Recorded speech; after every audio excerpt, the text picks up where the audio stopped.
जैसे कहते हैं कि पाणिनीय शिक्षा, कोई कहते हैं पाणिनि जी ने लिखी है और कोई कहते हैं किसी अन्य ने लिखी है। और प्रथम जब श्लोक पढ़ेंगे तो प्रथम श्लोक से अनुमान होता है कि ये जो पाणिनीय शिक्षा है वो किसी और ने ही लिखी है। ठीक है, तो इसमें कोई ज्यादा बताने की वाली बात नहीं है। पाणिनीय शिक्षा मतलब इसमें शिक्षा का मतलब होता है कि वर्णोच्चारण आदि। ठीक है, वर्णोच्चारण आदि का जो ज्ञान होता है वो शिक्षा के अंतर्गत आता है। तो यही सारी चीजें इसमें मिलेंगी। वर्णों का उच्चारण, स्थान, वर्णों के कितने प्रकार हैं, कैसे वर्णों का उच्चारण करना चाहिए, ये सारी चीजें ही पाणिनीय शिक्षा में मिलेंगी। ठीक है, तो पहला श्लोक है कि अथ शिक्षां प्रवक्ष्यामि पाणिनीयं मतं यथा शास्त्रानुपूर्वं तद्विद्यात् यथोक्तं लोकवेदयोः। कह रहे हैं कि अथ शिक्षां प्रवक्ष्यामि। देखो यहाँ पे पाणिनि जी तो नहीं कहेंगे, पाणिनीयम मतम यथा कैसे कहेंगे? पाणिनि के मत के अनुसार मैं शिक्षा ग्रंथ की रचना करूंगा, ऐसा थोड़ी पाणिनि जी बोलेंगे। आवाज आ रही है ना सभी के पास? हाँ आ रही है। तो कह रहे हैं कि कोई अन्य व्यक्ति है जो कह रहा है कि अथ शिक्षाम प्रवक्ष्यामि पाणिनीयम मतम यथा। अगर पाणिनि जी लिखते तो वो पाणिनीयम मतम यथा नहीं लिखते। ठीक है, तो कह रहे हैं यहाँ पे जो अथ शब्द है वो मंगल अर्थ में लिया गया है। ठीक है, यहाँ अर्थ शब्द का प्रयोग मंगल अर्थ में, और कोई कहते कि अनंतर अर्थ में भी लिया गया है। ज्यादातर अनंतर अर्थ में इसलिए लिया गया है कि जैसे किसी शिष्य को जिज्ञासा हुई और उसने उस जिज्ञासा के बाद पाणिनीय जो शिक्षा, पाणिनीय शिक्षा है इसको लिखने का प्रयास किया, इसलिए वो अनंतर है। ठीक है, मंगलार्थ इसलिए है कह रहे हैं क्योंकि यहाँ पे क्या किया गया है, शिक्षा स्वर जो है मतलब कि ओमकार तथा अथ दोनों शब्द ब्रह्मा के कंठ से ही निसृत है, इसलिए इसका प्रयोग मंगलार्थ में भी किया गया है, ऐसा माना जाता है। यहाँ से पूछेगा नहीं, अगर अर्थ पूछेगा मंगलार्थ आएगा तो मंगलार्थ लगाना आपको, अनंतर आएगा तो अनंतर लगाना। ठीक है, अथ शिक्षाम प्रवक्ष्यामि, एक कोई शिष्य होगा वो बोल रहा है कि अब मैं शिक्षा को कहूंगा, शिक्षा ग्रंथ को कहूंगा पाणिनीयम मतम यथा, पाणिनि के मत के अनुसार। वह जैसे पाणिनि जी ने बताया है उसके अनुसार ही कह रहे हैं कि मैं इस शिक्षा ग्रंथ को कहूंगा। शास्त्रानुपूर्वम तद विद्याद विद्याद यथोक्तम लोक वेदयो, लोक वेदयो लौकिक और वैदिक साहित्य में यथा उक्तम जैसा कहा गया है, लौकिक और वैदिक साहित्य में कह रहे हैं कि जैसा कहा गया है, और शास्त्रानुपूर्वम तद विद्या, और उस विद्या को पूर्व जो गुरु परंपरा से जो प्रचलित गुरु लोग हैं, आचार्य लोग हैं, उन्होंने जिस प्रकार इसे कहा है मैं उसको पाणिनीय मत के अनुसार ही कहूंगा। ठीक है, कहने का मतलब ये है कि पाणिनि जी ने जो अपनी अष्टाध्यायी वगैरह ग्रंथ में लिखा है वर्णोच्चारण की विधियां आदि, मैं उन्हीं के अनुरूप अपने इस शिक्षा ग्रंथ को लिखूंगा। आई बात समझ में? एक बार प्रश्न हाँ यहाँ से आया था शायद, तद विद्याद यथोक्तम लोक वेदयो, ये आया था या अथ शिक्षाम प्रवक्ष्यामि, कहाँ से उद्धृत है करके ऐसा पूछा गया था, खाली श्लोक का एक अंश पूछा गया था। दूसरा है कि प्रसिद्धम अपि शब्दार्थम अविज्ञातमुबुद्धिभिः पुनर्व्यक्ति करिष्यामि वाच उच्चारणे विधिम। प्रसिद्धम अपि, शब्दार्थम, शब्दार्थम प्रसिद्धम अपि। ठीक है, शब्दार्थम यहां से उठाना है, शब्दार्थम प्रसिद्धम अपि। कह रहे हैं कि शब्दों का उत्पत्ति, शब्दार्थम, शब्दों का उत्पत्ति स्थान कौन है? ये शिक्षा ग्रंथ है। तब कह रहे हैं कि शब्दों का उत्पत्ति स्थान प्रसिद्ध होने के बावजूद भी, प्रसिद्धम अपि, प्रसिद्ध होने के बाद भी, अबुद्धिवी अविज्ञातम, अल्प बुद्धियों के लिए, जो अल्प बुद्धि लोग हैं उनके लिए यह अज्ञात है। ठीक है, शिक्षा ग्रंथ है, अज्ञात है। इसलिए मैं क्या करता हूं, करें कि वाच उच्चारणे विधि पुनः व्यक्ति करिष्यामि। कह रहे हैं कि इसलिए मैं क्या करता हूं, वाच मतलब वर्णों के उच्चारण विधि को क्या करता हूं, पुनः व्यक्ति करिष्यामि, पुनः मतलब पुनर्व्यक्त करूंगा। ठीक है, पुनर्व्यक्ति करिष्यामि मतलब पुनः उसको व्यक्त करूंगा, करिष्यामि मतलब करूंगा। ठीक है, मतलब ये है कि जो शिक्षा ग्रंथ है, आपको ये मान के चलना है कि शिक्षा ग्रंथ में वर्णों की उच्चारण विधि के बारे में ही बताया गया है।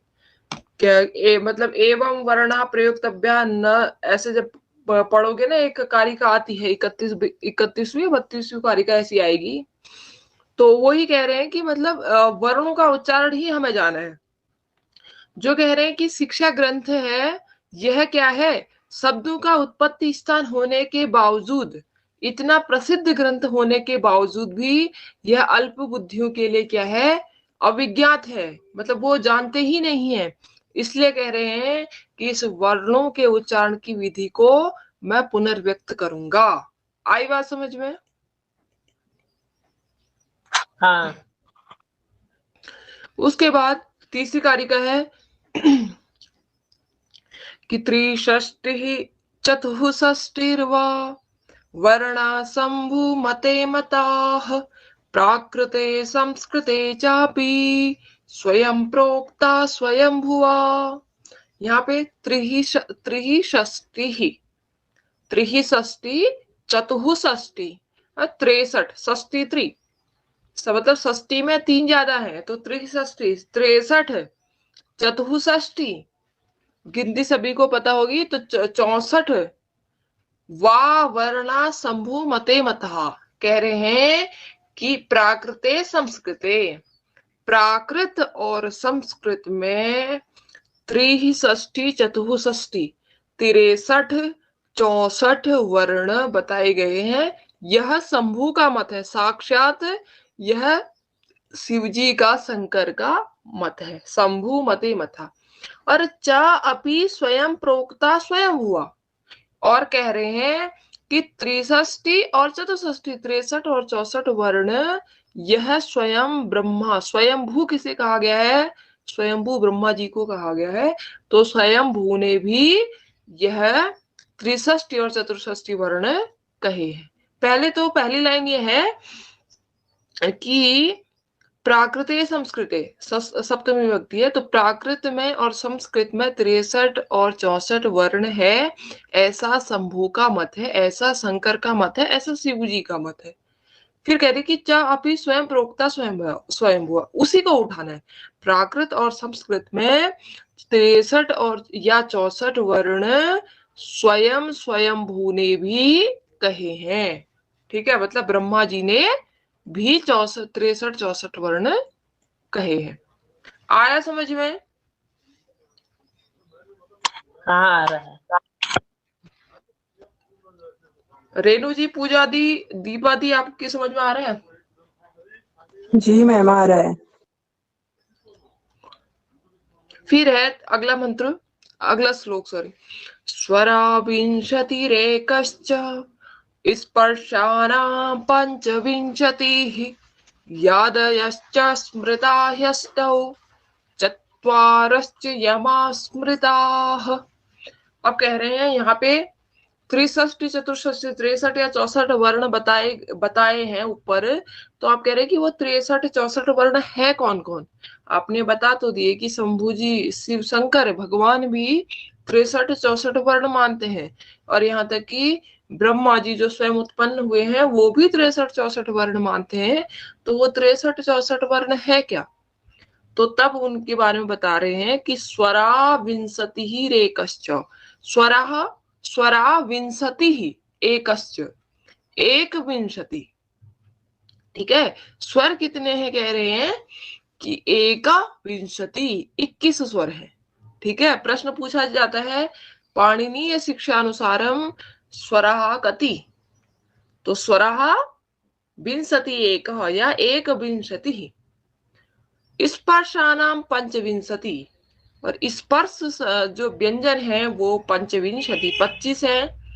यादयश्च स्मृता ह्यष्टौ, यकार आदि य व र ल व श श श ह ये आते हैं सारे।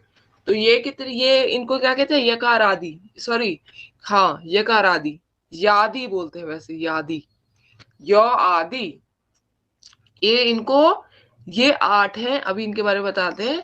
चत्वारः च यम स्मृता, और यमों की संख्या 4 है। अगर यम में कुल वर्णों की संख्या पूछ लेता है तो यम में कुल वर्णों की संख्या 20 हो जाती है। अगर यम कितने हैं पूछा तो यम चत्वारः 4। ये ठीक।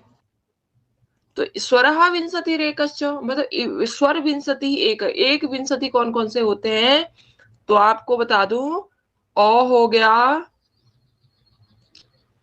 ई हो गया, ऊ हो गया, री हो गया। ठीक है, अ के भी, यार एक मिनट इधर पे लिख लेते हैं। ओ ई, ये लिखा नहीं जा रहा, ऊ री। अ के भी 3 भेद, ह्रस्व दीर्घ प्लुत। ई के भी 3 भेद, ह्रस्व दीर्घ प्लुत। ऊ के भी 3 भेद, ह्रस्व दीर्घ प्लुत। री के भी 3 भेद, ह्रस्व दीर्घ प्लुत। फिर आता है उसके बाद ए के 2 भेद, दीर्घ प्लुत। ओ, सॉरी पहले आई लिख देते हैं, लेकिन ए ओ आता है पहले। ठीक है, 2 भेद। फिर उसके बाद आ गया तुम्हारा ओ के भी 2 भेद, दीर्घ प्लुत। औ के भी 2 भेद, ये ऐसे पूछा जाता है, आपको समझाने के लिए बता रही हूं मैं। 2 भेद। और एक री का कहते हैं ह्रस्व प्लुत होता, नहीं दीर्घ प्लुत इसका होता है ना, और ह्रस्व का होता है दीर्घ और नहीं ह्रस्व और ये प्लुत होता है री का। तो एक इसका भेद मान लेते हैं। तो आप देखिए, ओ के 3 भेद, ई के 3 भेद, तो ये 1 2 3 4, 4 है तो 3 चक्को कितने हो गए, 12। और दीर्घ प्लुत इन चारों के हो गए, तो 4 दूना, 4 दूना कितना होता है 8, और एक ये हो गया, तो इनको गिन लीजिए कितने हो गए, 12 8 20 और 21 हो गए। 21 हो गए। अगर आपसे कोई स्वर पूछ लेगा तो बता। हाँ हाँ एक ही अगर है लीकार का ना। हाँ, री का 2 भी है, अगर 2 मान लेंगे तो वो प्लुत हो जाएगा। अरे वो फिर 64 हो जाएंगे, एक कम हो जाएगा तो 63। अगर री का प्लुत भी मतलब ह्रस्व भी मानेंगे तो 64 हो जाएगा। ठीक है, मतलब इतना सभी को समझ में आ गया ना अभी। ये स्वरहा मैम एक बार और बता दीजिए, ओ के बाद क्या क्या बताए। ओ के भी 2 भेद हो गए। ए का भी 2 भेद हो गया, दीर्घ प्लुत। आई का भी दो भेद दीर्घ प्लुत, ओ का भी दीर्घ प्लुत, औ का भी दीर्घ प्लुत, और जो री है, री का यहाँ पे सिर्फ ह्रस्व माना है। ठीक है, इसका प्लुत भी है। अगर री का प्लुत मानेंगे तो वो बाद में, अभी जब 64 वर्ण टोटल पढ़ेंगे वहां देखेंगे। अभी आपको ये देख लेना है, 3 औ के हो गए, ह्रस्व औ, दीर्घ औ, प्लुत औ। ई ह्रस्व ई, दीर्घ ई, प्लुत ई। ऊ हो गया ह्रस्व ऊ, दीर्घ ऊ, प्लुत ऊ।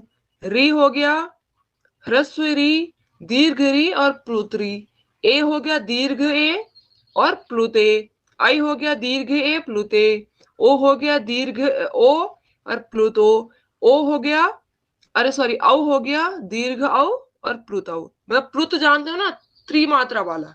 ह्रस्व एक मात्रिक होता है, दीर्घ द्विमात्रिक होता है, और प्लुत जो होता है तीन त्रिमात्रिक होता है। जैसे ओम जय जगदीश हरे अगर आप लोग गाते हैं तो ओम जय, ओम जय, तो ओम में जो बीच में एक एस जैसा चिन्ह आता है, अवग्रह बोलते हैं, वहां पे प्लुत लगता है।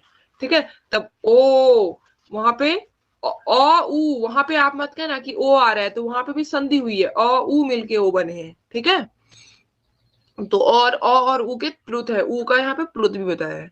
तो इस प्रकार ये 21 स्वर होते हैं। आई बात समझ में? हाँ। जी मैम आई।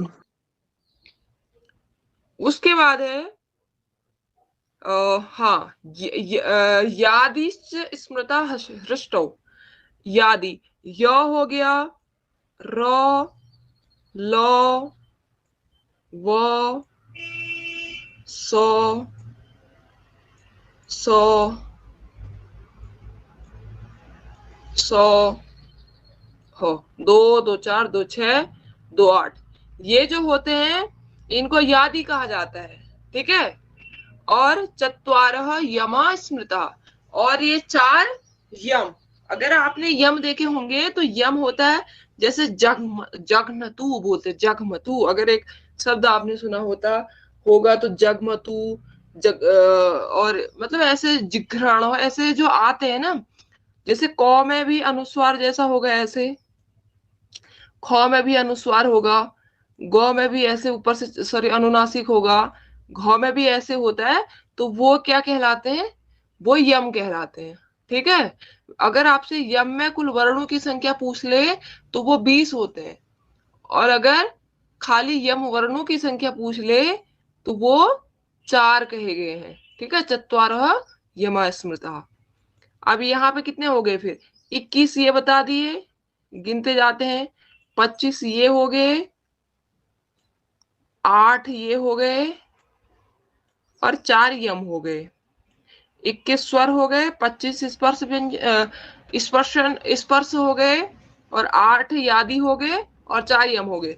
फिर उसके बाद एक आता है अनुस्वार, एक आता है विसर्ग, एक आता है क जिसको जीवामूली बोलते हैं, एक आता है उपध्मानीय, और एक आता है जीवामूलीय। द्विस्पृष्ट, और एक आता है पराश्रित। एक अगर लकारो प्लुत एवच, लकार का प्लुत भी आता है। पहले इतने इतने गिन लेते हैं। 5 8 5 कितना होता है? 8 6 14, 4 4 18, 19 20 21 22 23 24। पराश्रित नहीं आएगा। ठीक है, ये पराश्रित नहीं है, सॉरी, इसको कट कर देते हैं। इसको फिर प्लुत 1 2 3 4 5 5 4 9 10 10 8 18 18 4 22 1 23 की 3 हासिल लागो 2 2 2 4 2 6 आ गए 6। यहां तक का प्लुत को नहीं जोड़ा है अभी हमने। ठीक है, इसको नहीं जोड़ा है यहां तक का। स्वरः विंशति एक विंशति स्वर है, 21 स्वर है। पंचविंशति 25 जो है स्पर्श है। यादि 8 है, और 4 यम है, एक अनुस्वार है, एक विसर्ग है, एक जीवामूल्य है, एक उपध्मानी है, और एक द्विस्पृष्ट है। ठीक है, इनको मिला के 63 होते हैं। अगर कह रहे हैं कि प्लुत को भी, जो ऋकार है, ऋकार का सिर्फ हमने ह्रस्व जोड़ा था, अगर ऋकार का प्लुत भी जोड़ दोगे तो 64 वर्ण हो जाएंगे। अगर प्लुत नहीं जोड़ोगे तो कह रहे हैं 63 वर्ण होंगे। आई बात समझ में? और एक चीज यहाँ मैं आपको बता दूं, जीवा मूल्य उपधमानीय क्या होता है। जैसे ये क है, ठीक है, क वर्ग का अगर कोई भी वर्ण आता है, उसके ऊपर अगर ऐसा ये चिन्ह बनते हैं, ठीक है, जैसे ये दो चिन्ह है, ये एक चिन्ह हो गया, एक चिन्ह ऐसा वाला हो गया, ये आंख जैसी है, ठीक है, इतना। ये क्या है, दोनों विसर्ग है वैसे। एक मिनट, हाँ।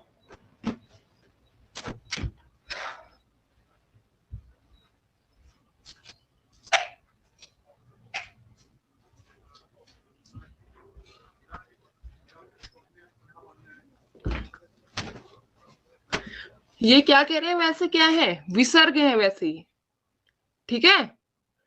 अगर कह रहे हैं कि आधा विसर्ग इसको निकाल दिया, आधा विसर्ग इसको निकाल दिया, नीचे वाले को, इसको भी कट कर दिया, इसको भी कट कर दिया, तो फिर कैसा बन जाता है पता है आपको, फिर ऐसा बन जाएगा और ऐसा बन जाता है क के आगे, ठीक है। क वर्ग के आगे अगर आधे आधे जो विसर्ग है ना, अगर वो आए तो वो जीवा मूल्य कहलाते हैं।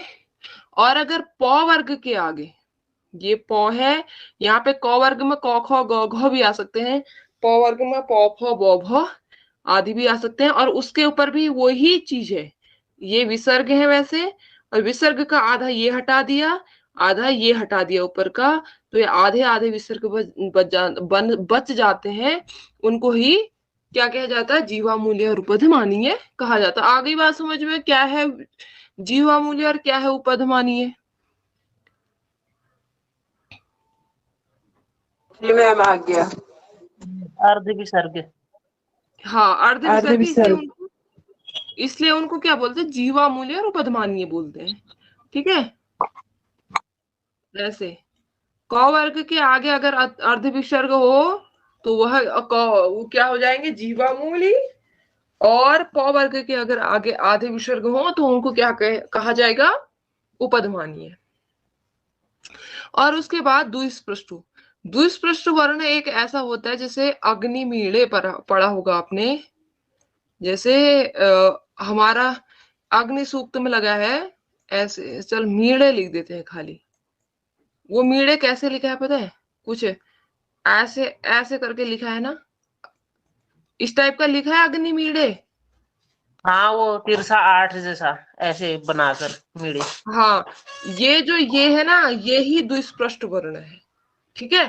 अग्निमीड़े में जो ड़े लिखा है, ये इसका उच्चारण ड़े होता है, तो वही क्या कहलाता है, द्विस्पृष्ट वर्ण कहलाता है। आ गई बात समझ में, मतलब 16 जो 63-64 वर्ण है, सभी को समझ में आगे कौन कौन से हैं करके, या दूसरी बार बताना है, क्योंकि कभी हाँ, कभी आगे प्रश्न पूछ लिया जाता है। आगे। और रेणु जी, आपकी समझ में आया, पूजा दी और दीपा दी, आप लोगों को समझ में आया, जी मैम, आ जी रहे हैं। मैम, आया। ये जी, वाला आ रहा बता है। दो मुझे, जो यवर यादयश है ना, इनके जो 8 हैं, इनके कितने कितने बार हैं, ये 2-2 हैं क्या, 3-3 है? एक बार सिर्फ, वो दो दो बार क्यों आएंगे, वो एक ही जैसे बार 8 आएंगे। कौन कौन से को, य र ल व, और आगे को? श ह, 301 हो। अच्छा अच्छा अच्छा। अंतःस्थ, इनको जैसे हम कहते हैं अंतःस्थ और ऊष्म व्यंजन बोलते हैं जिनको, वो याद ही में आ जाते हैं, ठीक है। अब देखो ये जोड़ लो, स्वर है 21 बोला उन्होंने, इस पर से 25 बोल दिए, यादी य र ल व श 8 हो गए, 4 यम बता दिए, एक अनुस्वार बता दिया, सभी जानते हैं। अंग से अंगूर जो बोलते हैं, अंग अ के ऊपर जो बिंदु लगा होता है, विसर्ग सभी वो जानते हैं, बालक, ठीक रफ है। में लिख रही हूँ ना मैं सब। ठीक है, ठीक है, वो बहुत अच्छी बात है। एक जीवामूल हो गया, एक उपधमानीय हो गया, अब इनको हम एक द्विस्पृष्ट हो गया, अब इनको गिन लेंगे तो 1 2 3 4 5, 5 4 9, 1 10, 10 8 18, 18 5 कितना होता है, 23, 23 की 3 हो गया, और ये दो हासिल लागू 6, नहीं सॉरी, हासिल लागू 2, 2 1 का 2, 2 दूना 4, 2 3 6, 63 है। ये इतने ही तक। अगर फिर एक होता है, अगर आपको प्लुत भी जोड़ना है, रिकार का प्लुत, खाली ह्रस्व ही जोड़ा था हमने, रिकार का ह्रस्व ही जोड़ा था, अगर प्लुत जोड़ देंगे तो यहाँ पे 64 वर्ण हो जाएंगे। अगर आपसे पूछा जाए कभी कि लिकार के प्लुत को छोड़कर वर्णों की संख्या कितनी है पाणिनीय शिक्षा के अनुसार, तो 63 लिखना है, क्योंकि देखो अपना दिमाग भी चलाना है कि किस टाइप के प्रश्न पूछे जाते हैं, या आप किसी से इंटरव्यू पूछ रहे हैं तो आप मतलब कैसे इंटरव्यू ले सकते हैं। तो अगर किसी ने अच्छे से पढ़ा होगा तो बता देगा, है ना, कि अगर आप मतलब त्रिषष्टि चतुष्षष्टि ये वाला श्लोक बोला है उन्होंने, त्रिषष्टि चतुष्षष्टि वा वर्णा संभो मते मता प्राकृते संस्कृते चापि स्वयं प्रोक्ता स्वयं, ठीक है, 63 भी है 64 भी है, दो बताए।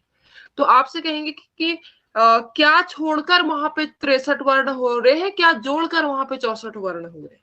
तो आपको याद रखना है कि अगर ऋकार का प्लुत जोड़ दिया जाए तो वर्णों की संख्या कुल 64 हो जाएगी, और ऋकार का जो अगर प्लुत छोड़ दिया जाए तो वर्णों की संख्या 63 हो जाएगी। आई बात समझ में सभी के? आगे बढ़े। जी मैम, जी मैम। उसके बाद है कि आत्मा बुद्ध्या समेत्यार्थान मनो युंक्ते विवक्षया मनः कायाग्निमाहन्ति सह प्रेरयति मारुतम। अब यहाँ पे देखो उच्चारण की प्रोसेस बता रहे हैं, कैसे कैसे उच्चारण होता है, क्या होता है, प्रोसेस बता रहे हैं। हम कह रहे हैं कि अभी मैं जैसे मुंह से बोलते जा रही हूँ कि हमें लग रहा है कि खाली नॉर्मल बात है, खाली निकल जा रहे हैं शब्द, उसकी भी कोई प्रोसेस हो रही है, तो वही प्रोसेस यहाँ पे बताया जा रहा है। ठीक है, कह रहे हैं कि जो आत्मा बुद्धिया समेति अर्थान, जो आत्मा है कह रहे हैं, ठीक है, जो हमारे अंदर आत्मा है वो क्या करती है, समेति, वो क्या करती है, बुद्धि के माध्यम से, आत्मा बुद्धिया, बुद्धि के द्वारा या बुद्धि के माध्यम से क्या करती है, अर्थान समेति, अर्थों को समेती है, इकट्ठा करती है, ठीक है, संरक्षित करती है। आत्मा जो है वो बुद्धि के माध्यम से अर्थान, अर्थों को क्या करती है, इकट्ठा करती है। और उसके बाद क्या होता है कह रही है, फिर मनोयुंक्ते विवक्षया, विवक्षया मतलब बोलने की इच्छा से या उच्चारण करने की इच्छा से, विवक्षया, ठीक है। तो फिर कह रहे हैं कि उच्चारण करने की इच्छा से फिर मन को प्रेरित करते हैं। अब ऐसे आत्मा बुद्धि के माध्यम से क्या करती है, अर्थों को वो करती है, फिर बुद्धि क्या करती है, बोलने की इच्छा से मन को क्या करती है, प्रेरित करती है, मन पर जोर देती है। ठीक है, अब इतनी प्रोसेस हो रही है, मैं इतने शब्द बोल रही हूँ जो बोल रही हूँ, ये वो शब्द भी क्या हो रहा है, पहले वो जो पदार्थ है, पदों के जो अर्थ हैं वो क्या हो रहे हैं, वो जो मेरी आत्मा है वो मन में इकट्ठा कर रही है, फिर सॉरी बुद्धि में इकट्ठा कर रही है, और बुद्धि क्या कर रही है, उनको बोलने की इच्छा से मन को प्रेरित कर रही है, मन पर धक्का दे रही है। और मन क्या करता है, कायाग्निम, काया मतलब होता है शरीर, अग्नि मतलब अग्नि, जठराग्नि, जो हमारे शरीर के अंदर अग्नि होती है, उस अग्नि को क्या करता है, जोड़ देता है। ठीक है, जो मन है वो जठराग्नि को क्या करता है, जोड़ देता है, और फिर सहा प्रेरयति मारुतम, और जो फिर वो जठराग्नि होती है वह क्या करती है, प्राणवायु को प्रेरित करती है। ठीक है, याद रखना है, आत्मा क्या करती है, बुद्धि के द्वारा अर्थों को प्रकाशित करती, मतलब प्रकट करती है, ये इकट्ठा करती है। पहले आत्मा का काम होता है कि बुद्धि में कुछ शब्द इकट्ठा कर दे, और बुद्धि क्या करती है, उन शब्दों को बोलने की इच्छा से मन को प्रेरित करती है, मन को आदेश देती है। और मन क्या करता है, जो हमारी जठराग्नि है उस पर जोर देता है, और जो जठराग्नि है वह वायु, प्राण वायु को क्या करती है, प्रेरित करती है।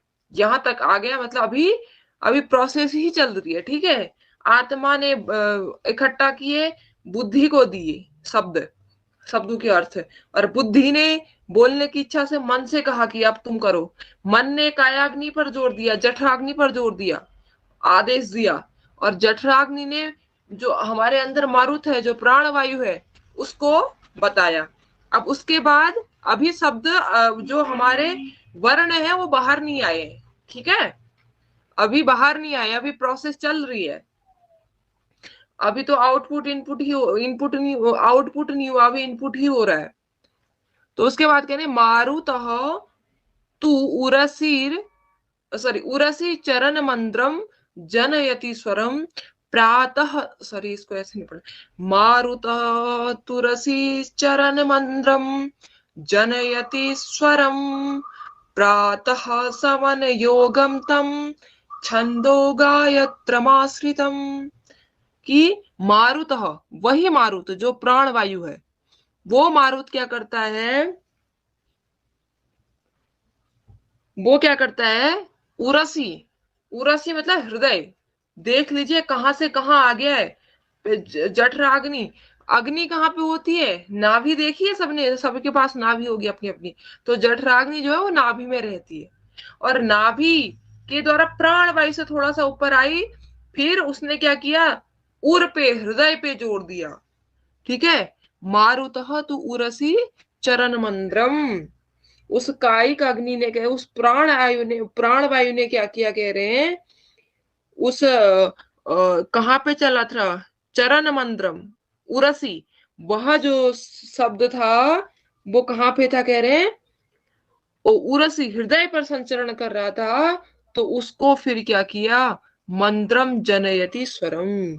मंद्र, मंद्र मतलब होता है कि सामान्य, ठीक है, सामान्य मतलब मंद मंद, ज्यादा बड़ा भी नहीं, ज्यादा छोटा भी नहीं, तो कह रहे हैं कि सामान्य मतलब स्वर ध्वनि को उसने उत्पन्न किया, ठीक है। मतलब प्रोसेस क्या है, आत्मा ने बुद्धि को दिया, बुद्धि ने मन को प्रेरित किया, मन ने कायाग्नि को प्रेरित किया, कायाग्नि ने प्राण वायु को प्रेरित किया, प्राण वायु ने क्या किया, फिर उसको जो हृदय में था वो हृदय तक लाए, मतलब फिर हृदय से वह जो शब्द थे, उस वर्ण थे, वो वर्ण क्या हो रहे हैं, कह रहे हैं कि सामान्य स्वर में वो उत्पन्न होते हैं, ठीक है। इतनी प्रोसेस चलती है, सामान्य या स्वर ध्वनि को वह उत्पन्न करता है, उर।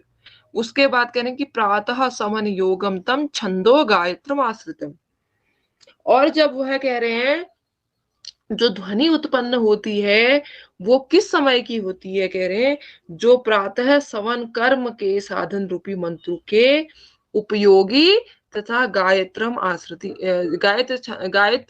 गायत्रम छंदो आश्रितम, और गायत्री छंद में युक्त होती है।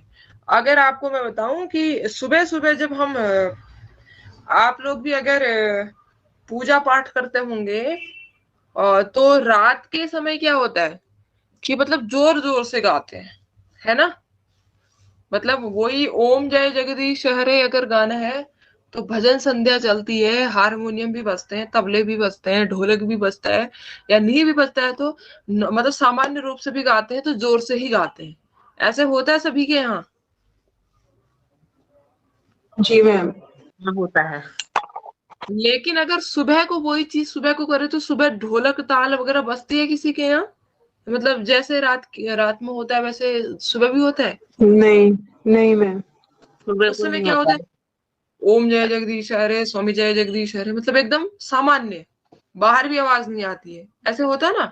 ओ जय मतलब जो भी कह रहा है, श्री गुरु चरण सरोज रज निज मन मुकुट सुधार बर नव रघु, मतलब छोटी छोटी छोटी आवाज में, एकदम सामान्य आवाज में, ऐसे थोड़ी कहते हैं श्री गुरु चरण सरोज रज, जैसे रात को गाते हैं, ऐसा नहीं होता है। मतलब गायत्री छंद में गाते हैं उसको। और गायत्री छंद जो होता है वो आपने उसका लक्षण पढ़ा होगा जब हमने वो पढ़ा, ठीक है, तो जिसमें 24 वर्ण होते हैं तो वो गायत्री छंद होती है, तो उस समय एकदम सामान्य अवस्था में गाया जाता है। तो कह रहे हैं कि आप देखो ये प्रातः सवन की बात है, अब फिर दिन में की बात भी आएगी और रात की भी बात आएगी, ठीक है। तो ये हमें इतना याद रखना है कि जैसे वर्णों की उच्चारण की जो प्रोसेस चलती है वो प्रोसेस कैसे चलती है।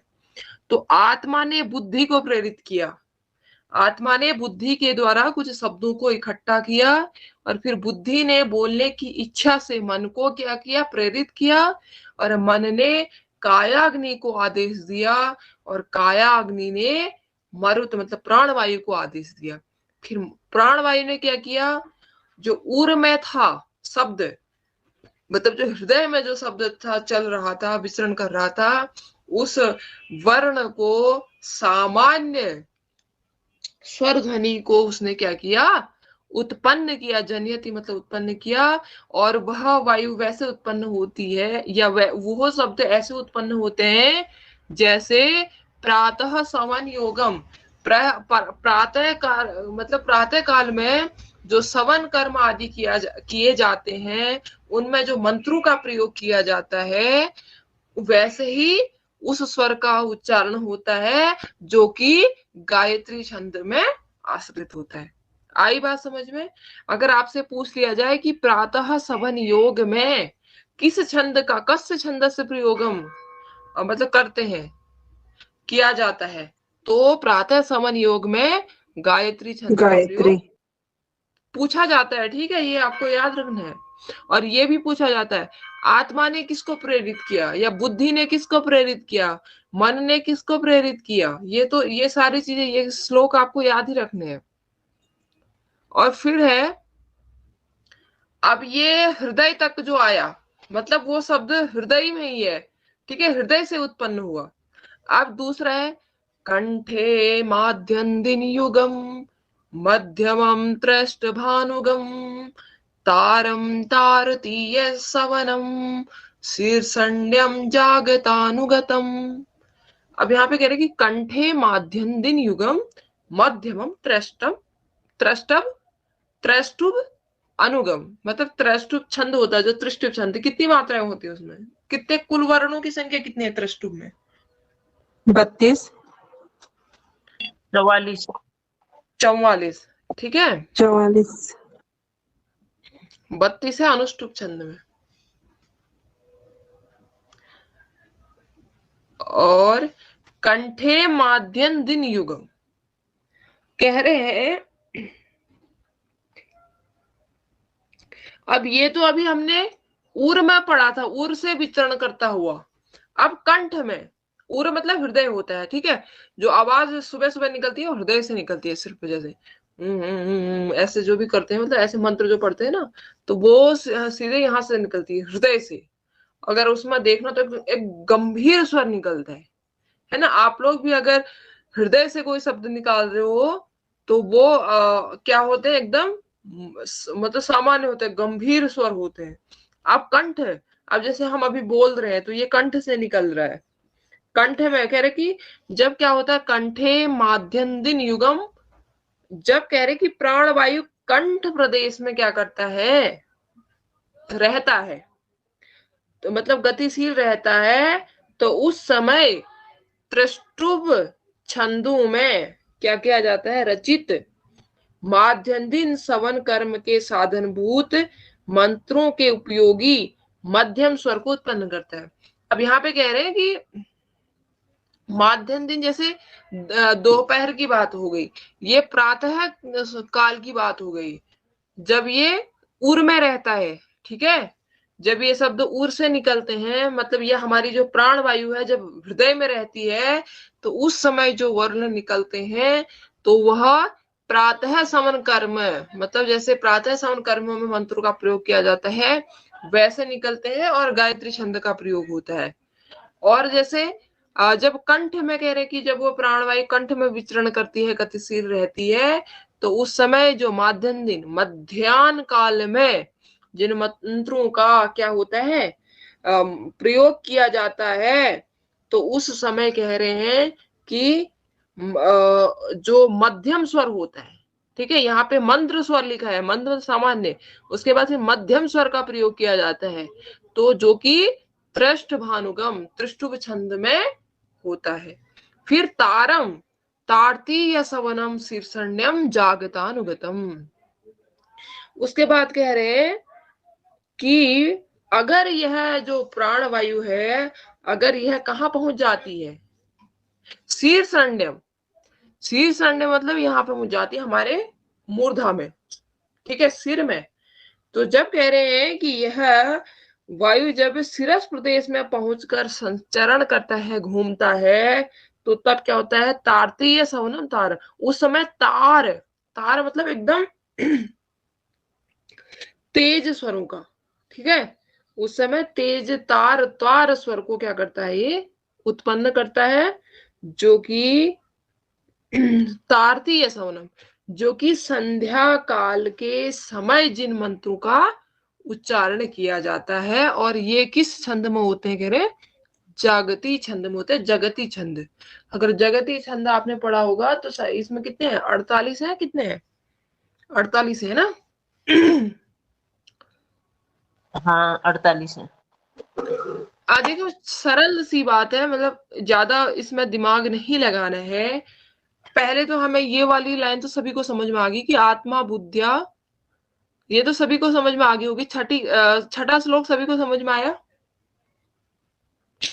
हाँ जी आया। मैम।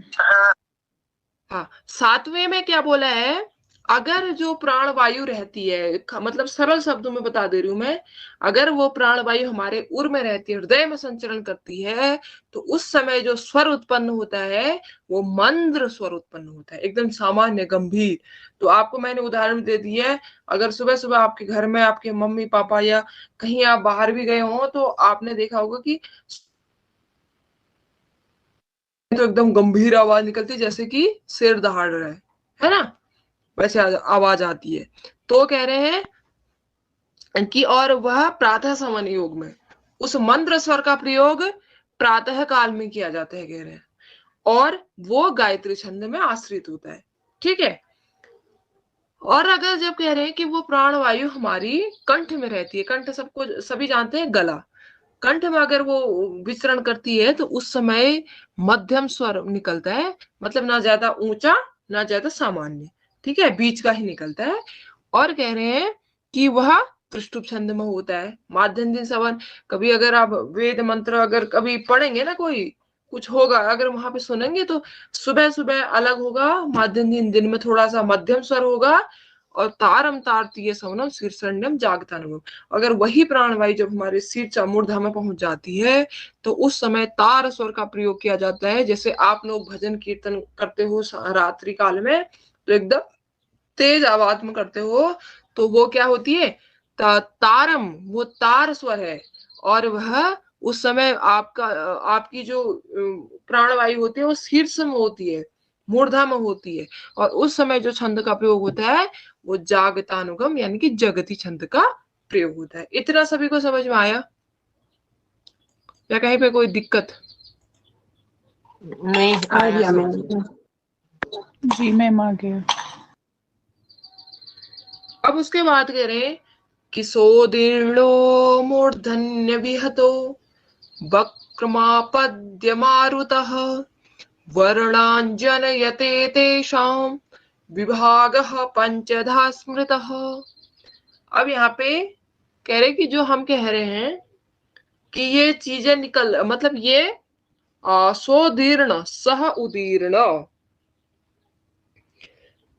मतलब यह जो वायु है, सह सह कहा प्राण वायु, जो वायु की बात कर रहे हैं, तो वह प्राण वायु मूर्धन्य अभिहितो उदीर्णो, मूर्धन्य मतलब ऊर्ध्व प्रेरित होकर, ठीक है, ऊर्ध्व प्रेरित होकर या मूर्धा से टकराकर लौटता हुआ, जब क्या होता है, मुख विवर में वर्णांजनयते, मुख विवर से, ये जो हमारा मुख है इससे बाहर को वर्णों को उत्पन्न करता है, कह रहे तेषाम विभाग पंचधा स्मृत, तो स्मृत उन वो जो वर्ण है, उन वर्णों का जो विभाग किया जाता है वो 5 प्रकार से किया जाता है।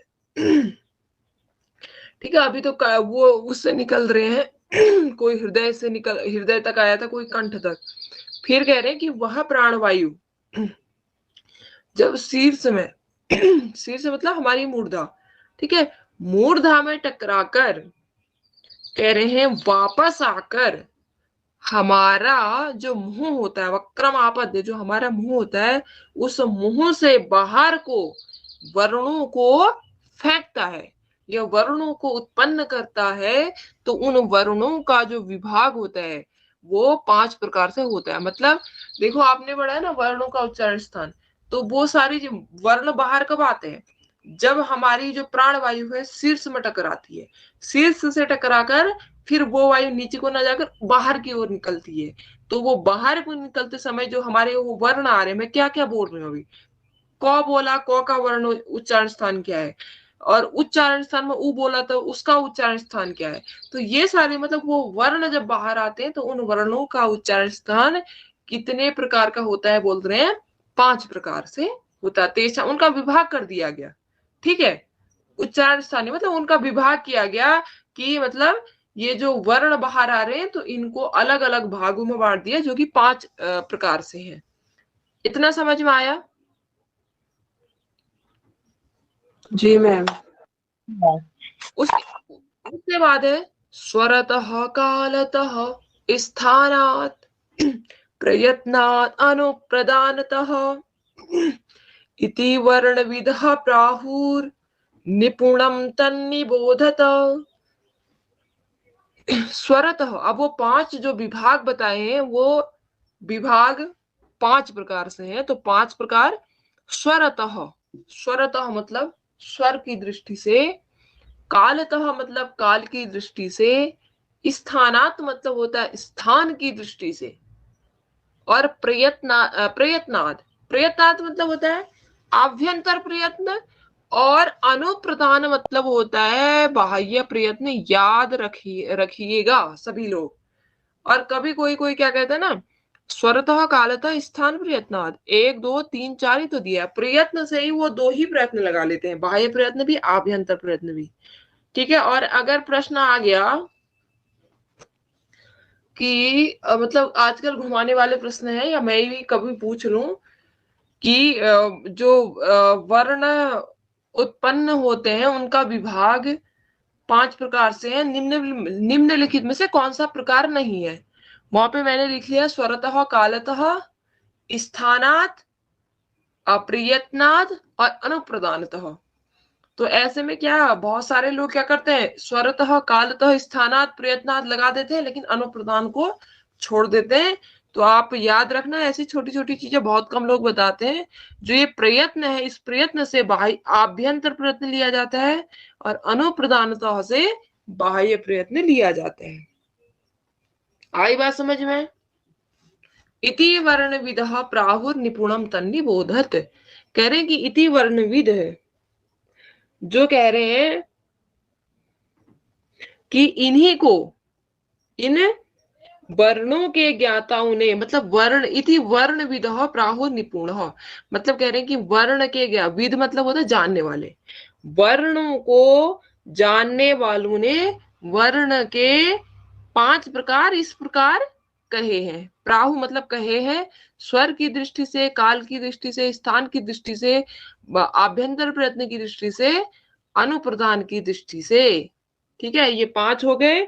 और उसके बाद क्या कह रहे हैं कि तन निबोधत, तत् निबोधत, तत् निबोधत मतलब निपुणम तत् निबोधत, और इनको क्या करना चाहिए, हमें निपुणता से जानना चाहिए। आई बात समझ में? 5 प्रकार सभी को पता हो गए, स्वरतः कालतः जी मैम। हाँ हो गए। अब स्वर की दृष्टि से, अब पहला यहाँ पे पढ़ा है हमने स्वर की दृष्टि से, स्वर की दृष्टि से, तो स्वर की दृष्टि से हम देख लेते हैं स्वर की दृष्टि से कितने विभाग किए गए। तो उदात्तानुदात्तश्च स्वरितश्च स्वराश्रयः ह्रस्वो दीर्घः प्लुतः इति कालतो नियमाचि। यहाँ पे स्वर की दृष्टि से भी बता दिया, काल की दृष्टि से भी बता दिया, ठीक है। उदात्त अनुदात्त स्वरितः च स्वराश्रयः, मतलब स्वर की दृष्टि से कह रहे हैं कि उदात्त, अनुदात्त और स्वरित ये 3 भेद है। त्रयः स्वरः, ठीक है। स्वर की दृष्टि से उदात्त, अनुदात्त और स्वरित ये 3 भेद है। और कालतो नियम, काल की दृष्टि से कौन है, तो ह्रस्व दीर्घ प्लुत इति, ह्रस्व दीर्घ प्लुत। उदात्त जो होता है, आपने देखा होगा, पढ़ा होगा, उदात्त जो होता है उच्च, उच्च उदात्त, मतलब जिनका मतलब ऊंचे स्वरों में जिसका वो किया जाता है, उच्चारण किया जाता है। अनुदात्त नीचे अनुदात्त, और जो होता है समाहार स्वरित, मतलब यहाँ पे जीवा के ऊपरी भाग से जिनका वर्ण मतलब उच्चारण किया जाता है वो उदात्त हो गए। जीवा के निचले भाग से जिनका उच्चारण किया जाता है वो क्या हो गए, अनुदात्त हो गए। और जिनका जीवा बीच से जिनका उच्चारण किया जाता है वह स्वरित कहे जाते हैं, ऐसा माना गया है। और ह्रस्व एक मात्रा, ह्रस्व, ह्रस्व की एक मात्रा होती है अ, द्विमात्रा दीर्घ, और दीर्घ की दो मात्रा होती है, और प्लुत की तीन मात्रा होती है, सभी जानते हैं। ठीक है, जैसे ओम लिखा है और प्लुत का आपने चिन्ह देखा होगा, ऐसे होता है, होता है। अब यहाँ पे आप ऐसा मत बोल देना कि ओ तो प्लुत होता ही नहीं है, तो ओ भी यहाँ से अ ऊ से मिलके बना है, सभी को पता होगा। तो ओ क्या होता है, प्लुत होता है। तो उसके बाद तभी ये ओ आया, प्लुत लगा है। आई बात समझ में? समझ में हाँ, आ ये गया जो ना स्वरित, परीक्षा? क्या जी कहते हैं, मैम। दीर्घ है, अनुदात्त, ह्रस्व, और स्वरित क्या पुल्लुत आएगा स्वरित में? नहीं नहीं, वो नहीं, ऐसा नहीं। मतलब जो एक ही श्लोक में स्वर की दृष्टि से भी भेद बता दिए, काल की दृष्टि से भी भेद बता दिए। ठीक है, मतलब कि उदात्त, अगर आपसे पूछा जाए कि स्वर के कितने भेद हैं, निम्नलिखित में से स्वर के भेद हैं, तो उदात्त, अनुदात्त और स्वरित, सिर्फ। और ये काल की दृष्टि से, काल मतलब होता है कि समय। अब देखो, काल, काल मतलब होता है समय, समय की दृष्टि से, जैसे ह्रस्व बोलने में कितना समय लग रहा है, जैसे हमने अ बोला, कितना समय लग रहा है, कम लग रहा है। आ बोला, उससे ज्यादा समय लग रहा है। आ बोला, उसमें ज्यादा समय लग रहा है, लग रहा है। हाँ, जो ना, मतलब मैं ये पूछना चाह रही हूँ, जैसे उदात्त ऊंचा स्वर हो गया तो उसमें दीर्घ आ गया, दीर्घ की मात्रा 3 आ गई। तो उसे अनुदात्त है, ह्रस्व आ गया, उसकी मात्रा कम समय लग रहा है, 1 आ गई। फिर नहीं स्वरित की नहीं मात्रा क्या है? नहीं नहीं, उसको जोड़ना ही नहीं है उससे। हम्म। उदात्त अनुदात्त में जो स्वर होंगे सारे गामा पधा वो आएंगे, वो नहीं आएंगे, उसको छोड़ दो अभी।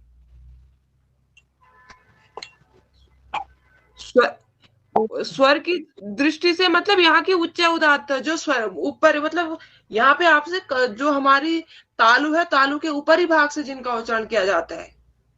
ठीक है, यहाँ पे ह्रस्व अलग है, उदात्त अनुदात्त अलग रखने हैं अभी। आई बात समझ में? हाँ, ठीक है। ये जी आप मैम। अगर स्वर, आपको ऐसे लिखना है, स्वर की दृष्टि से उदात्त अनुदात्त स्वरित तीन भेद, और फिर यहाँ पे काल की दृष्टि से ह्रस्व दीर्घ प्लुत। मैं तो ये समझाने के लिए बता रही हूँ आपको, परीक्षा की दृष्टि से आपको इतने रखने हैं। और उसके बाद देखो, आप उदात्त में जो सारे गामा पधानी जो 7 स्वर हैं, वो 7 स्वर आएंगे उदात्त अनुदात्त और निषाद उसमें उदात्त अनुदात्त और स्वरित में। तो अगर किसी को संगीत का थोड़ा सा ज्ञान होगा तो वो अभी बताएगा फिर मुझे थोड़ा। उदात्ते निषाद गांधारा, अवनुदात्त ऋषभ दैवतो, स्वरित प्रभवा हेते, षड्ज मध्यम पंचमाह। उदात्ते, जो उदात्त स्वर में है कह रहे हैं, अब उदात्त स्वर उच्च स्वर है।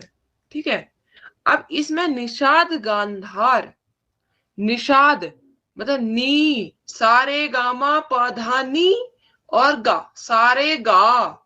अब अगर किसी को सारे गामा पधानी का मतलब अगर अच्छे से वो कोई वो कर सकता है तो एक बार गाएगा कोई, तो पता चल जाएगा, अगर जिसने स्पष्ट तरीके से अगर सीखा है। हाँ, वो बढ़ते जाता है ना, पहले मंदिर में आता है, फिर मध्यम में आता है, फिर तार सप्तक में चले जाता है ऊपर को ना। नहीं नहीं, वो तो खैर ठीक है। देखो, हम्म, उदात्त निषाद गांधार, उदात्त में दो हम्म, ही स्वर होते हैं जो उच्च होते हैं। सारे हम्म, गा, गा ऊपर जाएगा, हमें यहाँ तो आता नहीं है, तो गा ऊपर जाएगा। फिर सारे गा मा प धा नी भी ऊपर जाएगा। ठीक है।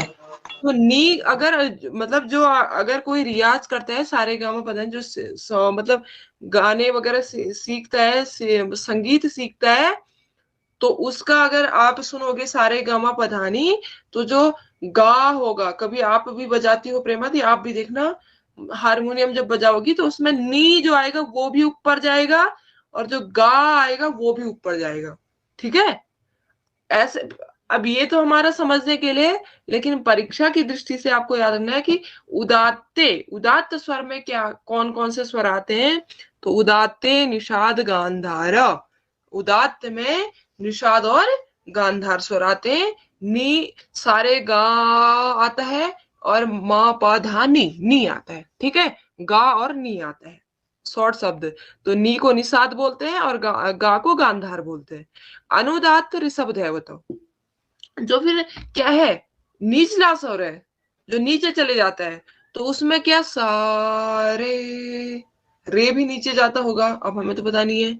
और एक धैवत, सारे गामा पौधा, धौ जो है वो भी नीचे, सारे गामा, ऐसे जो भी गाते हैं, तो उसमें अनुदात्त में कौन कौन आ जाएंगे, ऋषभ धैवत। वैसे भी हमें संगीत सीखना नहीं है अभी, तो आपको परीक्षा की दृष्टि से याद रख लेना है।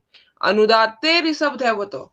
अगर आप ये श्लोक भी अगर अच्छे से याद कर सकते हो ना, मतलब 20-30 श्लोक अगर अच्छे से याद रख सकते हो, तो दिक्कत नहीं आएगी आप लोगों को। तो उदात्त में निषाद गांधार आते हैं, अनुदात्त में ऋषभ दैवत आते हैं, स्वरित प्रभवा हेते। और जो स्वरित स्वर है कह रहे हैं, स्वरित स्वर में कौन कौन से आ जाते हैं, षड्ज, मध्यम और पंचम। ठीक है। षड्ज, सारे गामा पौधानी, पहला स आ जाता है, और मध्यम सारे गामा मो आ जाता है मध्यम, और पौधानी पो आ जाता है। ठीक है। ये पूछे गए हैं, ये प्रश्न शायद 2019 या 20 में पूछा गया है ये प्रश्न। अगर पेपर दिया होगा तो सभी को पता होगा। तो उदात्त में निषाद गांधार याद रखना, अनुदात्त में ऋषभ धैवत याद रखना, और स्वरित में षड्ज मध्यम पंचम याद रखना। आया समझ में सभी को? जी मैम।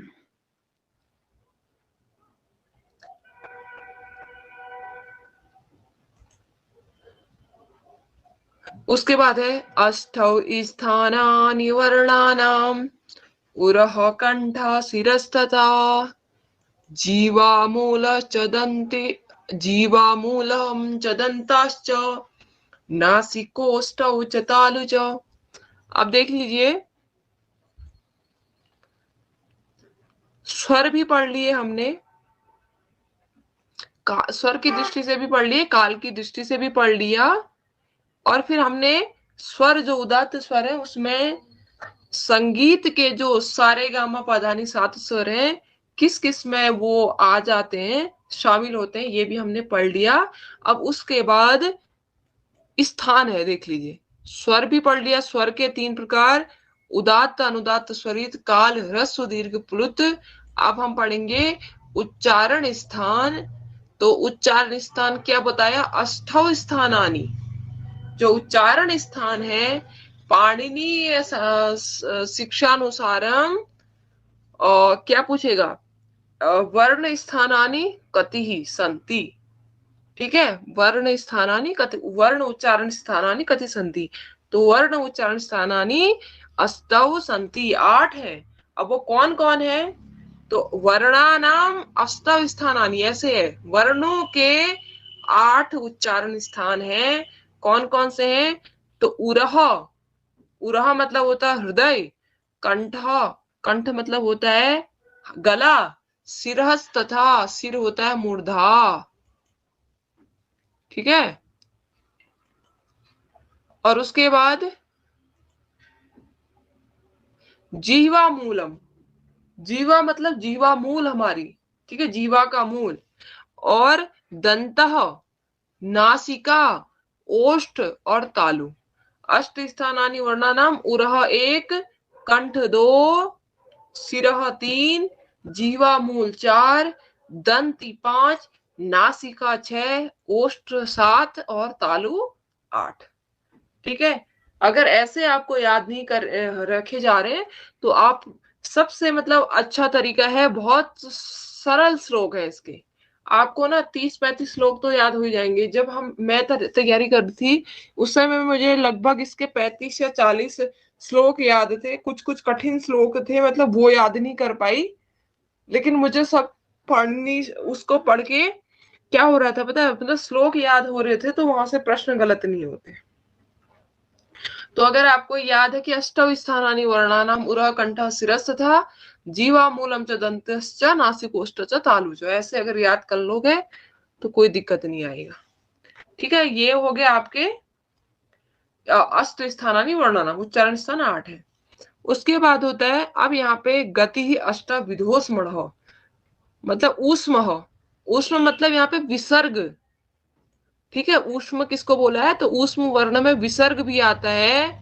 अगर आपने क्या पढ़ा, ऋक प्रातिशाख्य पढ़ा आपने, शायद रेणु जी ने तो नहीं पढ़ा, प्रेमा दी ने पढ़ा है और दीपा दी ने भी पढ़ा है, इन दोनों ने पढ़ा है जी। तो वहां पे उसमें जो वर्ण हमने पढ़े थे 8 पढ़े थे, उसमें विसर्ग भी आ रहा था, है ना, 5वां जी। वर्ण आ रहा था, 6वां वर्ण आ रहा था, तो वही ऊष्मण हो।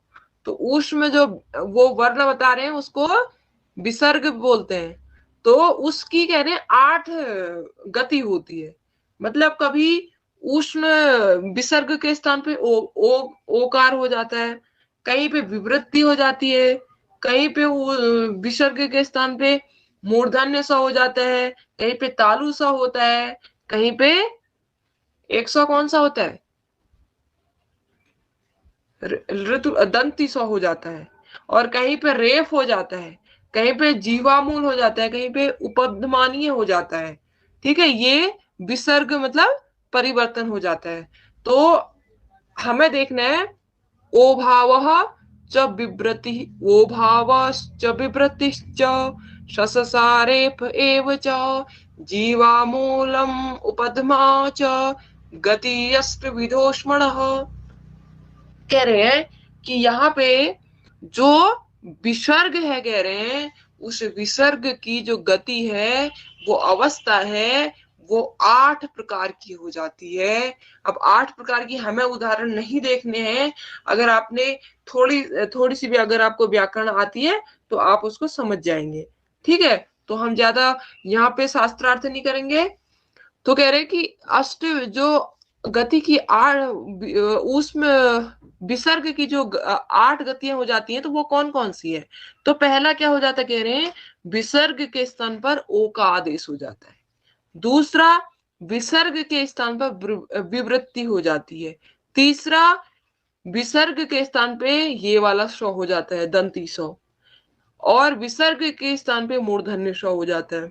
विसर्ग के स्थान पे, सॉरी, इसको तालव्य शौ बोलेंगे, ठीक है, इसको तालव्य, इसको मूर्धन्य, इसको दंती शौ। और विसर्ग के स्थान पर रेफ हो जाता है। रे जैसे मार्ग लिखा है ना, मार्ग में जो ऊपर से र लगता है ये रेफ होता है। ठीक है, और एक विसर्ग की एक अवस्था जीवा मूल हो जाती है और एक अवस्था उपधमानीय हो जाती है। ये विसर्ग की 8 अवस्थाएं हैं, पूछा जाता है।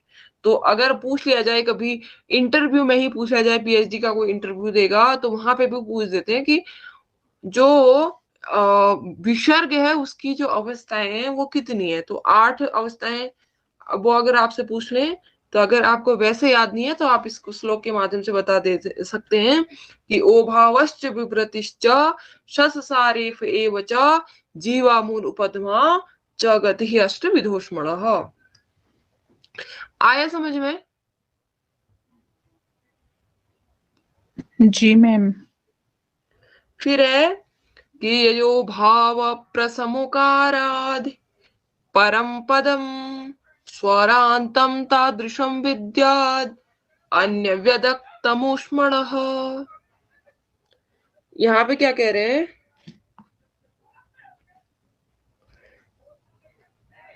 अच्छा ये श्लोक है,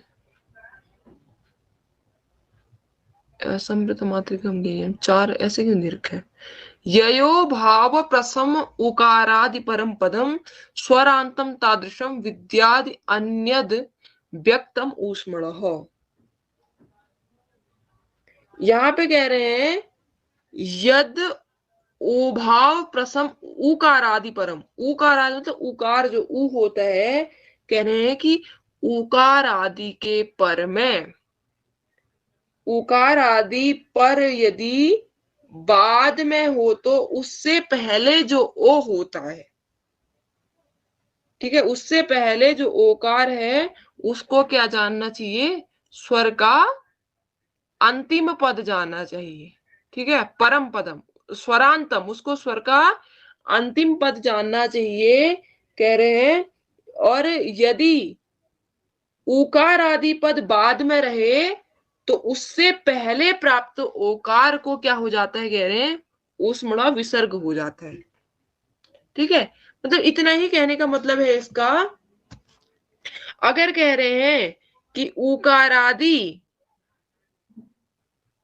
पहले हो तो, ठीक है, उकार आदि अगर ओ के पहले हो तो उससे पहले का जो है उसको क्या मानना चाहिए? स्वर का अंत मानना चाहिए, स्वरांत मानना चाहिए।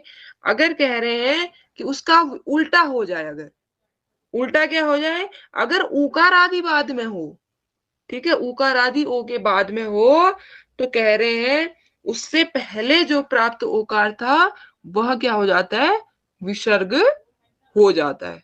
आई बात समझ में?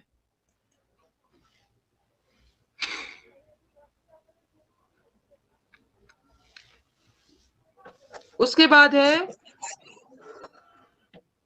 हकारम पंचमैर्युक्तम अनस्थाभिश्च संयुतम औरस्यम तम विजानीयात कंठ्यमाहुर संयुतम। हकारम, अब देख लीजिए, अब यहाँ पे हकार जो है, कह रहे हैं हकार को क्या मानना चाहिए? हकार का उच्चारण स्थान उर मानना चाहिए। ठीक है, पाणिनीय शिक्षा के अनुसार अगर आपसे पूछ लिया जाए तो यहाँ पे हकार का, अगर इन वैसे हकार का उच्चारण स्थान क्या है, कोई बता सकता है? हकार मतलब ह का उच्चारण स्थान। कंठ। हाँ, सूत्र याद है?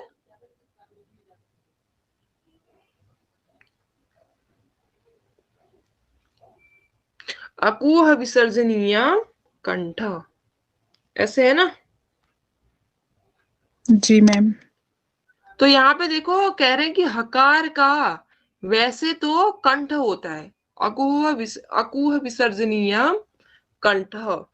ठीक है, वैसे तो अगर हकार का खाली अगर प्रयोग किया जा रहा है तो उस समय हकार का उच्चारण स्थान कंठ होता है। लेकिन पंचमय युक्त, अगर कह रहे हैं कि यह हकार किससे उक्त हो, कह रहे हैं कि 5 वर्णों से युक्त हो तथा अंतस्थ पंचम वर्णों से युक्त हो और अंतस्थ वर्णों से युक्त हो। ठीक है, अब वर्ग का जो पंचम वर्ण होता है, क का पंचम वर्ण क्या होगा? ये होगा। और चौ का क्या होगा? ये होगा। टौ का क्या होगा? ये होगा। तौ का क्या होगा? ये होगा। और पौ का क्या होगा? ये होगा। 5 वर्ण ये हो गए। और कह रहे अंतस्थ वर्ण, अंतस्थ वर्ण किसी को पता है क्या होते हैं? य र ल व। मैम याद और लोग। Good, very good. यो, यहाँ पे लिख देते हैं यो, रो,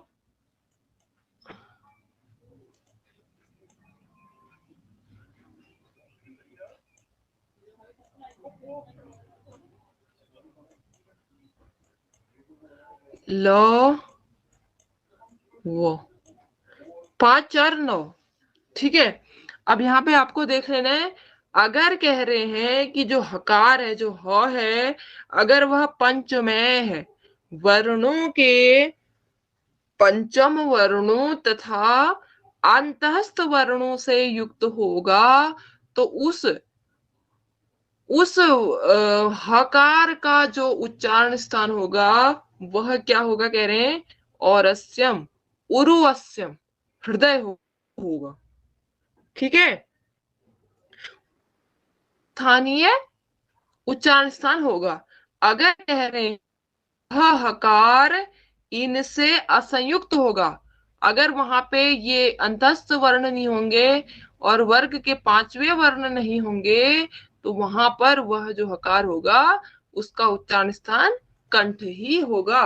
पाणिनीय शिक्षा के अनुसार आपको याद रखना है, अगर जो हकार है वह हकार पंचम वर्णों से युक्त, मतलब वर्ग के पंचम वर्णों से युक्त तथा अंतस्थ वर्णों से युक्त है, तो उसका उच्चारण स्थान उरु होगा। अगर इनसे नहीं भिन्न है, इनसे अगर असंयुक्त है, तो उसका उच्चारण स्थान कंठ होगा। ये सिर्फ पाणिनीय शिक्षा का ही क्या है, नियम है, और जगह यह नियम नहीं होता है। और जगह उसका उच्चारण स्थान चाहे वो य के साथ हो, अंगों के साथ हो, ण के साथ हो, उसका उच्चारण स्थान क्या होता है, कंठ ही होता है। सिर्फ पाणिनीय शिक्षा के अनुसार आपको याद रखना है। और ऐसे ही प्रश्न पूछे जाते हैं, क्योंकि ये सारी चीजें ना सबको कंफ्यूजन करती हैं। मतलब वो होता है, सबको लगता है कि अकुह विसर्जनीयाम कंठ, मतलब जो ह है उसका उच्चारण स्थान कंठ ही है, चाहे पाणिनीय शिक्षा के अनुसार पढ़ो, कहीं भी पढ़ो। लेकिन यहाँ पे अगर जो गहन अध्ययन किया रहेगा, जिसने मूल पढ़ा होगा, वही जान सकता है कि जो हकार है, ह का उच्चारण स्थान अगर वर्ग के 5वें वर्णों से युक्त है तथा अंतस्थ वर्णों से युक्त है, तो उसका उच्चारण स्थान उरु मानना चाहिए। अगर उनसे असंयुक्त है, तो उसका कंठ ही मानना चाहिए। जैसे अगर यहाँ पे हल लिखा है, पाणिनीय शिक्षा के अनुसार देख रहे हैं, अगर यहाँ पे हल लिखा है, तो इस हल में जो ह वर्ण का उच्चारण है वो कैसा है, उरु है। ठीक है, आई बात समझ में? जी मैम। हाँ आ रहा है। और ये आपको ध्यान रखना है, और ऐसे प्रश्न आपके गलत नहीं होने चाहिए। और फिर देख लीजिए, एक चीज और यहाँ पे आपको अगर पहले पढ़ी होगी तो वो चीज याद होगी, अगर नहीं पढ़ा है पाणिनीय शिक्षा, तो एक चीज और देखने को मिलेगी आपको। फिर है कंठ्यावह विचूयशास्तालव्या ओष्ठ जावुपुपु जावुपु शूरमूर्धन्या ऋटुरशा दन्त्याल ऋतुलशः स्मृतः। कह रहे कि कंठ्यावह इचु यशास्तालव्या ओष्ठ जावुपुः शूमूर्धन्या ऋटुरशा और दंत्या ऋतुलशः स्मृतः। अब यहाँ पे और सारे वर्णों का उच्चारण स्थान बता रहे हैं। कह रहे हैं कि कंठ से किसका उच्चारण स्थान होता है, तो अकार तथा हकार कंठ से उच्चारित होते हैं। अब देखो, उसकी पहले ही हमें यहाँ पे थोड़ा सा जो कंफ्यूजन हमें होना था, वो कंफ्यूजन अब हमें याद नहीं होगा। अरे अब हमें कंफ्यूजन नहीं होगा, संशय नहीं होगा, क्योंकि हमने पहले ही पढ़ा है। अगर जो हकार है, वह हकार अगर वर्ग के 5वें वर्णों से युक्त होगा और अंतस्थ वर्णों से युक्त होगा, तो उसका उर होगा उच्चारण स्थान। अगर वह इनसे असंयुक्त होगा, इनसे जुड़ा नहीं होगा, तो उसका कंठ होगा। ठीक है, तो आप यहाँ पे हमें किसी प्रकार का भी संशय नहीं होना चाहिए कि यहाँ पे बोल रहे हैं कि क का वर्ण ह का वर्ण स्थान क भी होना नहीं, कंठ होना चाहिए। आपने जो संशय था उन दोनों के बीच में, वो पढ़ लिया कि अगर वो 9 वर्णों से युक्त होगा, तो 9 वर्णों से अगर युक्त होगा तो क्या होगा, वहां पे उर होगा उसका उच्चारण स्थान। अगर उनसे युक्त नहीं होगा, औरों के साथ युक्त होगा, तो वहां पे उसका कंठ होगा। ये बात सभी को समझ में आ रही है ना? हाँ आ रही है। जी मैम।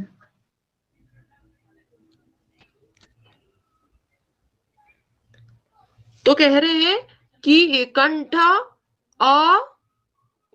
कंठ्याव अ और हो। ठीक है, यहाँ पे कह रहे हैं कि अकार तथा जो अकार और हकार, वो उनका उच्चारण स्थान कहाँ से होता है, कह रहे हैं कंठ से होता है। ठीक है, अकार और हकार जो है उनका उच्चारण स्थान किससे होता है, कंठ से होता है। इचु यशास तालव्य, इचु, इचु मतलब ई, चौ वर्ग और य और शो। ठीक है, ई चौ, चौवर्ग, चौ में चौवर्ग पूरा आएगा, यकार तथा सकार। यहाँ पे मैं लिख दे रही हूँ ई से इमली और ई दोनों आएंगे। ठीक है, यहाँ पे ई इचू, चौवर्ग, चू से चौवर्ग पूरा लेना है,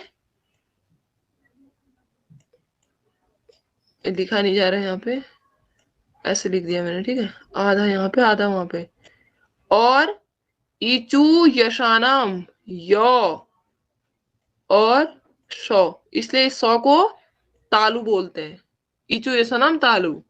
तो ई चौवर्ग य और स, इनका उच्चारण स्थान क्या होता है, तालु होता है। ओष्ठजा उपुहु, उ और प वर्ग। ठीक है, उ और जो प वर्ग हैं इनका उच्चारण कहाँ से होता है, कह रहे हैं ओष्ठ से होता है, ओष्ठ से उत्पन्न होते हैं।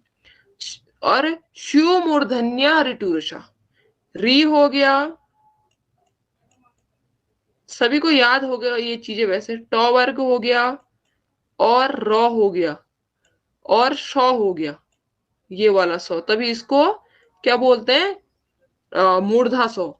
तो ऋकार, ट वर्ग, रकार और श, शकार, ये सारे इनका उच्चारण स्थान मूर्धा है। और ऋतु लसाह दंत्या, ऋतु, ऋकार, त वर्ग, लकार और सकार, ये सभी क्या होते हैं, दंत्य होते हैं।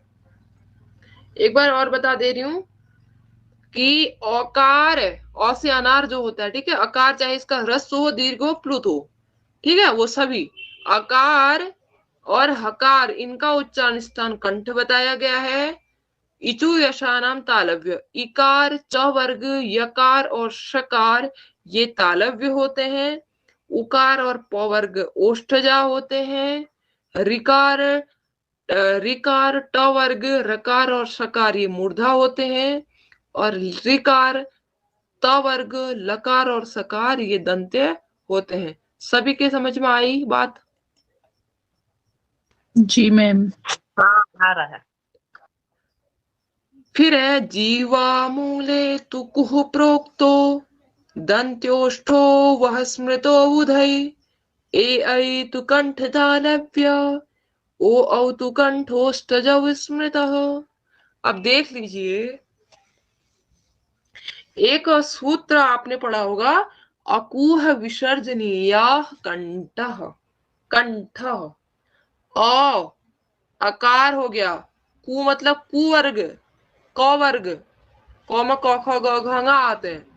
अकूह हकार, अकूह विसर्जनीय, विसर्जनीय मतलब विसर्ग, ये सभी क्या होते हैं, कंठ होते हैं, कंठ स्थानीय। लेकिन देखिए पाणिनीय शिक्षा के अनुसार अगर आपसे पूछ लिया जाए कि क वर्ग का उच्चारण स्थान क्या है, तो आपको याद रखना है जीवा मूले मोस्ट इंपोर्टेंट है। और बहुत सारे बच्चे ना क वर्ग, पाणिनीय शिक्षा के अनुसार क वर्ग का उच्चारण स्थान भी कंठ लगा देते हैं, जो कि गलत होता है, बिल्कुल गलत है। आप कार्य इस श्लोक देख सकते हैं कि जिह्वा मूले तु कुहु प्रोक्त, क वर्ग का उच्चारण स्थान पाणिनी शिक्षा में जिह्वा मूल बताया गया है। और दंत्योष्ठ वह स्मृतो बुधे, जो वकार होता है, य और व का तो, य र ल का तो बता दिया यहाँ पे इन्होंने, लेकिन व का नहीं बताया है। तो व का उच्चारण स्थान दंत्योष्ठ होता है, दंती ओष्ठ। और ए आई तो कंठ तालव्य, और ऊपर ए आई के बारे में भी नहीं बताया था। तो ए आई का जो उच्चारण स्थान होता है वो कंठ तालु होता है। और ओ औ का जो उच्चारण स्थान होता है वो कंठोष्ठ होता है, याद रखना। एक बार और बता रही हूँ कि पाणिनीय शिक्षा के अनुसार, और तो सब सेम ही है, लेकिन पाणिनीय शिक्षा के अनुसार आपको एक तो ये याद रखना है कि क वर्ग जो है उसका उच्चारण स्थान जीवामूल। ऑप्शन में आएगा जीवामूल भी आएगा, कंठ भी आएगा, और मतलब और तो खैर ठीक ही है। और बहुत सारे लोग जिसने पाणिनि शिक्षा नहीं पढ़ी है होगी, वो अकुह विसर्जनीय कंठ इस सूत्र से क को कंठ में लगा देगा। अगर जिसने पाणिनीय शिक्षा अच्छे से पढ़ी है तो वो वहां पे जीवामूल ही लगाएगा। ठीक है, जीवामूले तू कुह प्रोक्तो, मतलब क वर्ग का उच्चारण स्थान जीवामूल बताया गया है। वह मतलब वकार का उच्चारण स्थान दंतोष्ठ बताया गया। अर्धमात्रा तु कंठ्या स्यात् एकार एकारयोर्भवेत् आरो औकारयोर्मात्रा तयोर्विवृत संवृतम। यहाँ पे देखिए आप कह रहे हैं कि जैसे ए आई और ओ औ जो बने हैं कंठोष्ठ या कंठ तालु से, तो उनकी मात्राएं बता रहे हैं। ठीक है, तो अर्ध मात्रा तू कंठ्या स्याद एकारे एकारयोर भवेत, जो कह रहे हैं यहाँ पे एकारे ए और आई, एकार और ऐकार जो है, ठीक है, एकार और जो ऐकार यहाँ पे है, कह रहे हैं इनमें अर्ध मात्रा किसकी होती है, कंठ की होती है।